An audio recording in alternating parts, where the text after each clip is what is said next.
የወንጌል አማኝ የሆናችሁ ይህንን ቪዲዮ ሼር፣ ላይክ ያደረጋችሁ ለዓለም አዳርሱ።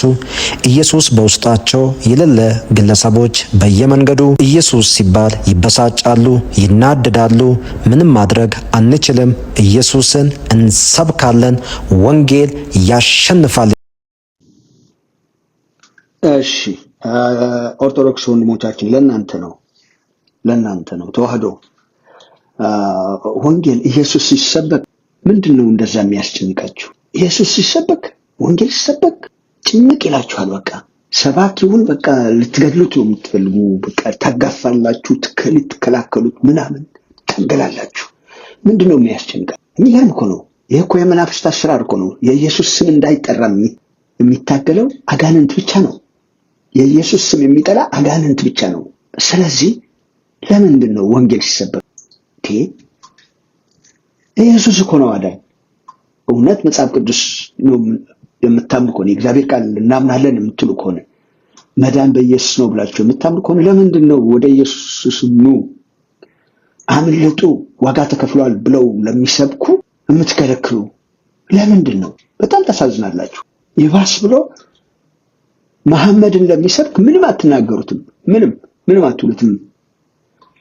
ወደ እስልምና ነው ይላችኋል። ይሄ አባት ምንም አንድም ሰው የሚገፋው የሚጋፋው የሚጻረረው የለም። አንድም ሰው ጥሩ ነው። ልትጋፉት አይደለም እኔ ይሄን ያልኩ ያለው። የእምነት ነፃነት ሰው ያመነበትን እንዲሰብክ ጥሩ ነው። ማንም እንዳይነካ፣ ማንም እንዳይገፋው። ምክንያቱም እውነቱን መርምሮ ሰው ወደ እውነት መምጣት ስላለበት ውሸቱን ይሰብክ። እሺ ይነገር፣ ተውት፣ ማንም አትንኩ። የሚያምንበትን ይናገር። ሰው ግን እውነቱን ፈልጎ እውነቱን መርምሮ ወደ እውነት ሊመጣ ስለሚችል። ነገር ግን ለሁሉም ለምን እንደዛ አትሆኑም? ኢየሱስ ለሚሰብኩ ማሳደድ፣ መሐመድ ለሚሰብኩ ወደ እስልምና ኑ ለሚሉ ምንም የማትሉት በመንፈስ አንድ ስለሆናችሁ ያ መሆን አለበት። በመንፈስ አንድ ስለሆናችሁ መሆን አለበት። ምክንያቱም ኢየሱስን ስም የሚጠላ አጋንንት ብቻ ነው። እሷም እናትየውም አንድ ፈጣሪን በስተቀር እንዳታመልኩ ብላ ተጣርታለች። ኢየሱስም ምን አለ? እኔ የተላኩ ነኝ ለጠፉት ለእስራኤል በጎች፣ ለነሱ ነው የተላኩት። ለእስራኤል ነው፣ ለኢትዮጵያ አልተላከም። እና መልካሙን ያዝ ወንድሜ፣ መልካሙን ያዝ፣ አንብቢ ሳይጨልምብሽ ወደዚህ ወደ ነቃው ቦታ ላይ ተመለሽ ይላለው። ሰዎች ወደ እስልምና ጥሪ ወደ እስልምና ነው ሁሉም የተጣሩት። ኢየሱስም ወደ እስልምና ነው ሲጣራ የነበረው። እሷም እናትየውም አንድ ፈጣሪን በስተቀር እንዳታመልኩ ብላ ተጣርታለች።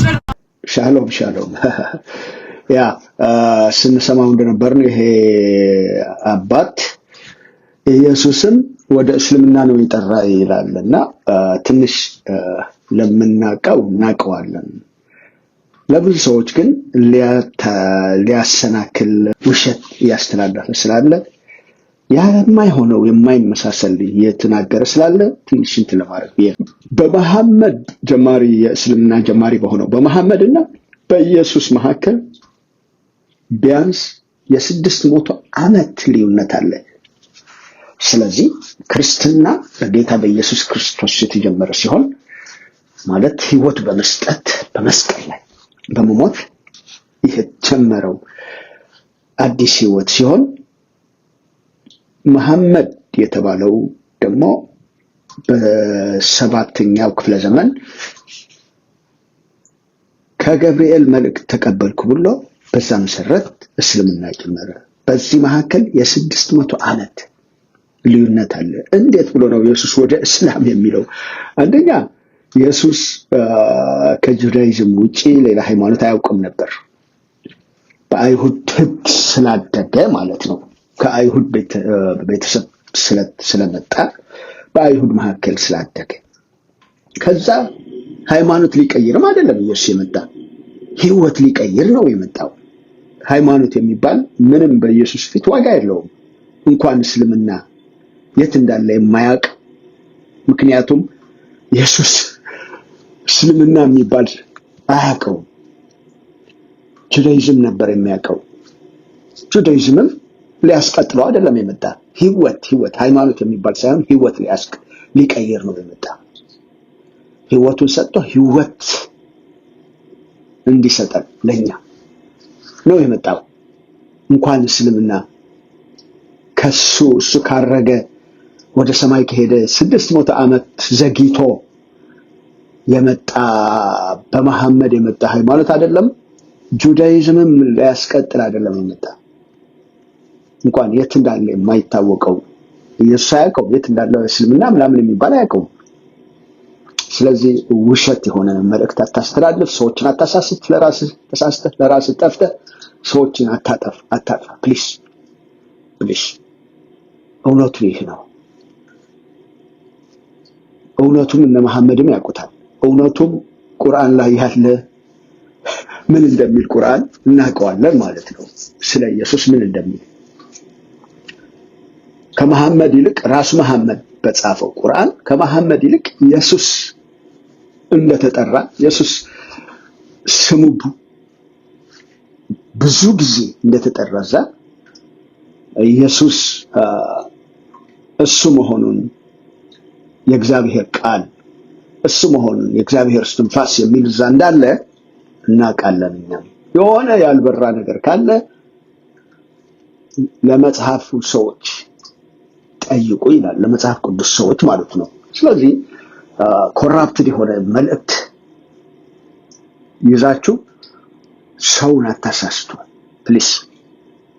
ያ ህዝብ ደግሞ መጽሐፍ ቅዱስን አንብቦ እውነቱን እዛ ታገኙታላችሁ።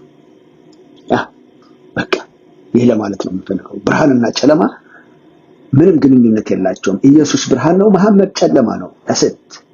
ይህንን ማለት ነው የምፈልገው። ስለዚህ መጽሐፍ ቅዱስን አንብቡ እውነቱን እንድታገኙ። ቁርአን በአማርኛም ይሁን በትግርኛ በሌላ ቋንቋ እንዳይተረጎም ስንት ትግል ነበረ። በቃ በአረብ ብቻ ነው ተብሎ፣ ምክንያቱም በየቋንቋው ከተረጎመ ህዝብ አንብቦ ቁርአን ላይ ያለው ጨለማ ሊያቀው ስለሚችል ያንን እንዳይታወቅ አረብኛ ብቻ ነው እየተባለ ስንት ትግል አለፈ። አሁን ግን ሁሉም ገብቶታል። በአማርኛም በትግርኛ በእንግሊዝኛም አለ። ቁርአን አንብቡት፣ ጨለማውን እዛ ታገኙታላችሁ። ከዛ ወደ እውነት ትመጣላችሁ፣ እውነት ታውቃላችሁ፣ እውነትም አርነት ያወጣችኋል ይላል የእግዚአብሔር ቃል። ተባረኩ። ይህንን እውነት ለመናገር ነው ያ